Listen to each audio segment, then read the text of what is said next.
Hello বন্ধুরা, আমি decay official blog আপনাদের জন্য একটা ছোট্ট ভিডিও নিয়ে এসেছি। আমি কোটা রাজস্থানের কোটা জেলায় থাকি। নতুন ব্লগ নিয়ে আসছি, অত কিছু বলতে পারি না, বুঝতে পারি নতুন নতুন তো। তা এটা হচ্ছে দেখানোর চেষ্টা করছি যে ভারতে মনে হয় সূর্য মন্দির 3টে আছে, তার ভিতরে রাজস্থানে 2টো আর উড়িষ্যা কনক যে মন্দিরটা ওইটা।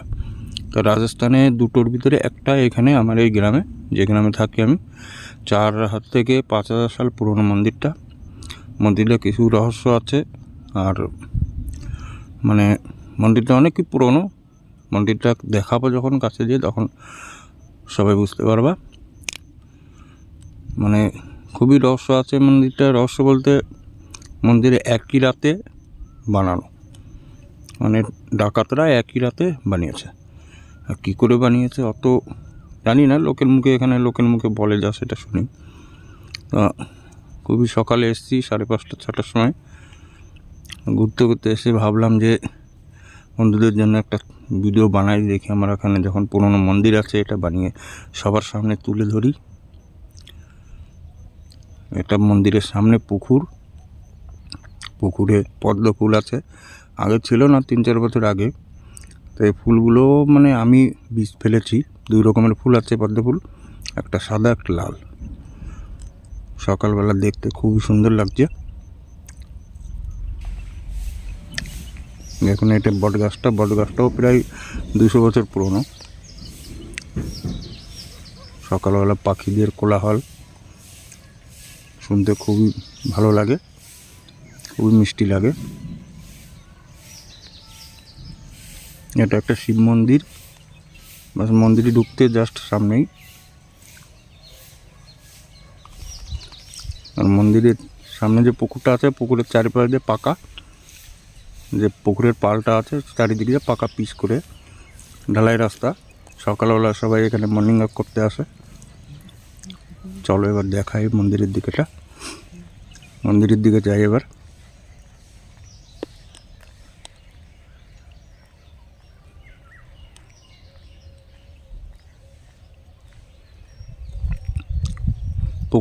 মন্দিরের পুকুরটায় অনেক মাছ, প্রচুর বড়, প্রায় 15 কিলো 20 কিলো ওজনের মাছ আছে। আর সব থেকে বড় কথা, এখানে কচ্ছপ আছে অনেক, প্রচুর। এত কচ্ছপ, একটু রোদ উঠলে পারে সব মানে জলের উপর দিয়ে ভেসে বেড়ায়। দেখতে এত সুন্দর লাগে, খুবই সুন্দর লাগে।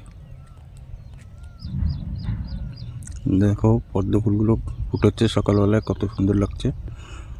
আর কদিন পরে গরমটা একটু বাড়লে আরও বেশি করে ফুলবে, পুরো একদম সাদা লাল হয়ে থাকে।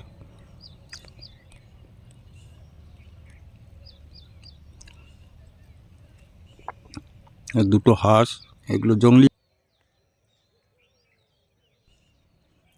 হাঁসগুলো, মানে সবসময় থাকে না, গরমের সময় বেশি দেখা যায় না। শীতকালে মানে গরমের সময় কিছু থাকে, কিছু বলতে 10টা 20টা মতো থাকে। আর শীতকালে পুরো পুকুর ভরে যায়। কলকাতাতে সবাই পালে, পশ্চিমবাংলায়, কিন্তু এখানে পালে নয় এগুলো, মানে জংলি আর কি। বড় বড় জলাশয়ে মানে এরা ঘুরে বেড়ায়, উঠতে পারে। দেখতে খুব সুন্দর লাগে সকালবেলা।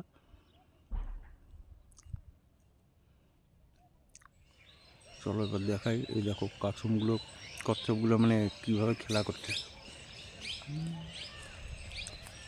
সকালবেলায়, কিনারে এসে খেলা করছে সবাই। অনেক প্রচুর, এরকম অনেক, মানে এত কম দেখা যাচ্ছে এখন। আর একটু রোদ উঠলে পরে আরও বেশি দেখা যায়।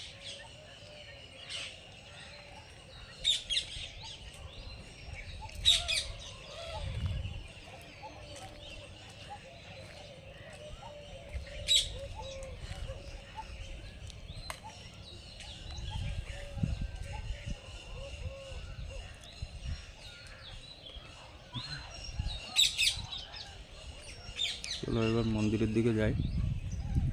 এই মন্দিরের মেন গেট, প্রবেশ দ্বারের প্রথমেই হনুমানজির মন্দির। এটা এই যে মেন গেট, এটা মন্দিরে প্রবেশ করা। চলো বন্ধুরা, এবার মন্দিরের ভিতরটার দিকে দেখায়। এইগুলো সাদা পদ্ম ফুল, এগুলো দেখতে খুব সুন্দর লাগে। এখনও অত ফটেনি ফুল, ফুল ফুটবে, মানে আর একটু গরম পড়লে আর বেশি করে ফুটবে।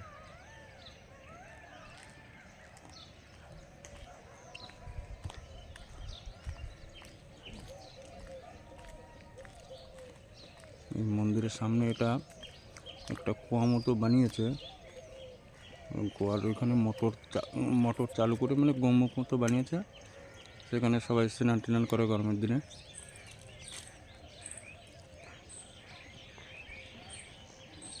এগুলো সাদা পদ্ম ফুল, লালটা ওই পাশে আছে। এই কুয়াটায় স্নান করে সবাই, মোটর চালু করে দিয়ে গোমুখটা দেখা যাচ্ছে, ওইখান দিয়ে জল পড়ে, ওইখান দিয়ে মোটর চালু করলে ওইখান দিয়ে জল পড়ে সবসময়। এবার মন্দিরের ভেতর দিক দিয়ে যাবো, যাই দেখি এটা মন্দিরের কাছাকাছি চলে এসছে। সকালবেলা সবাই ঘুরতে আসে, অনেকে মন্দিরেও আসে, এত সকালে আসে না, আজকে রবিবারে মেন হচ্ছে পুজোর দিন, সূর্য মন্দিরে সূর্য দেবতার পুজোর দিন মেন হচ্ছে রবিবার। এত সকালে, আজকে রবিবার তো, কিন্তু এত সকালে কেউ আসে না, 8টার পরের থেকে চালু হয়ে যায়, অনেক ভিড় থাকে, অনেক ভিড় হয়, অনেক দূর দূর থেকে মানে সবাই আসে দেখতে। দেখো রোদ্দুরটা কি সুন্দর জলের উপর পড়েছে, পুরো একদম সূর্যর যে আলোটা, রশ্মিটা একদম মন্দিরের দিকে যাচ্ছে জলে পড়ে, খুবই সুন্দর লাগে। এই যে দাদাজি পুজো করতে এসছে সকালবেলায়, গ্রামেরই লোক। দেখো বন্ধুরা, মন্দিরটা কত সুন্দর লাগছে দেখতে।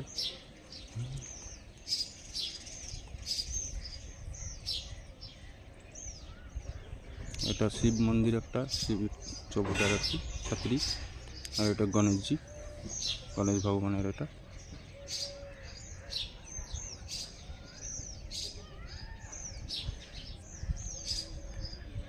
এই মন্দিরের এখান থেকে একদম গর্ভগৃহের দেখা যাচ্ছে, এটা ভিতরে, একদম মন্দিরের ভিতরে। দেখো মন্দিরের চূড়োটা কত সুন্দর লাগছে, 4-5 সাল পুরনো মন্দির, আর একই রাত্রিরে বানানো।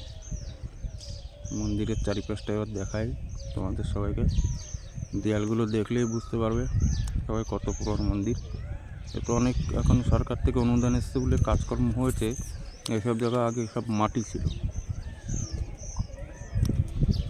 মন্দিরের দেয়াল দেখলেই বোঝা যায় কত পুরনো, মন্দিরের দেয়াল দেখলে সব বোঝা যায় যে কত পুরনো হতে পারে। আর এই মন্দিরে মানে এত উন্নত ছিল না, এখন লোকজন সব শিক্ষিত হয়ে মানে এখানে আসা ধরেছে। আগে মন্দিরের পাড়ি দিয়ে চারিদিক দিয়ে জঙ্গল ছিল প্রচুর, দিনের বেলা আসতে ভয় করতো লোকের। এখন সরকার থেকে অনুদান পেয়ে মানে 20 লাখ টাকা মতো, 20 কোটি টাকা মতো মানে স্যাংশন হয়েছে, আরও উন্নত হবে চারিদিক দিয়ে, আরও প্রচুর।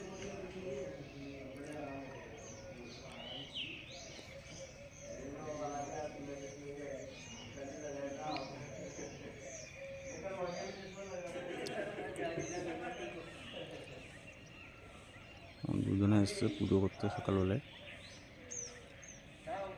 এত সকালে কেউ আসে না, ওই 1-2 জন আসে, কিন্তু বেশিরভাগ লোক আসে ওই 8টার পরের থেকে প্রচুর। সবাই এত সকালে, সবাই বেশিরভাগ মর্নিং ওয়াক করতেই আসে, কেউ এক্সারসাইজ করে, কেউ ব্যায়াম করে, কেউ ধ্যান করে। দেখো একজন বসে বসে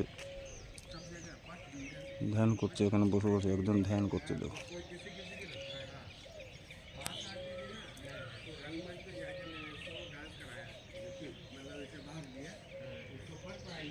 মন্দিরের চারদিকে পুকুরে তো সব জায়গা দিয়ে পদ্ম ফুলে ভরা, গরম বেশি বলে পুকুরটা পদ্ম ফুলে একদম ভরে যায়।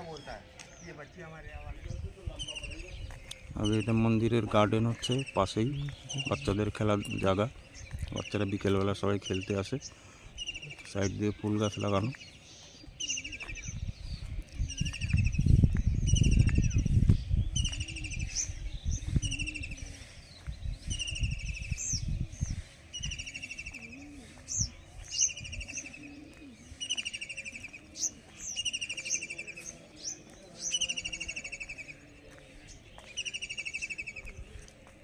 অনেক রঙ বেরঙের ফুল গাছ আছে, এখন অত ফোটেনি সব গাছে, একটু গরম পড়লে ফুটবে। এই ফুলটাও অনেক ফুটেছে, লাল ফুলটা দেখতে কত সুন্দর লাগছে। সব থেকে মধুর লাগছে পাখির ডাকগুলো, বন্ধুরা এত মিষ্টি লাগছে যেন বসে বসে শুনি চুপচাপ, খুবই সুন্দর লাগছে। ফুলগুলো কত সুন্দর দেখতে, দেখো কানির বলে, কানিরের ফুল, লাল ফুল এটা। আর পাশে যেটা আছে ওটা হচ্ছে হলুদ।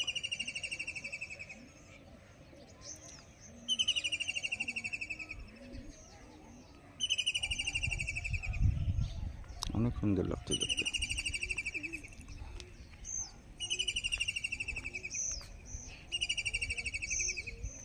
পাখির আওয়াজটা কত সুন্দর লাগছে শুনতে। এখান থেকে মন্দিরের চূড়াটা কত ভালো লাগছে। বন্ধুরা এটা মন্দিরের মানে কোনো অনুষ্ঠান প্রোগ্রাম হলে এখানেই করা হয়। আর সাইড দিয়ে মন্দিরে বাচ্চাদের খেলার জন্য সব কিছু লাগানো আছে। এটা হচ্ছে বুড়াজিৎ গ্রাম, এই গ্রামে থাকি, আমার বাড়ি সব কিছু এখানে আমার।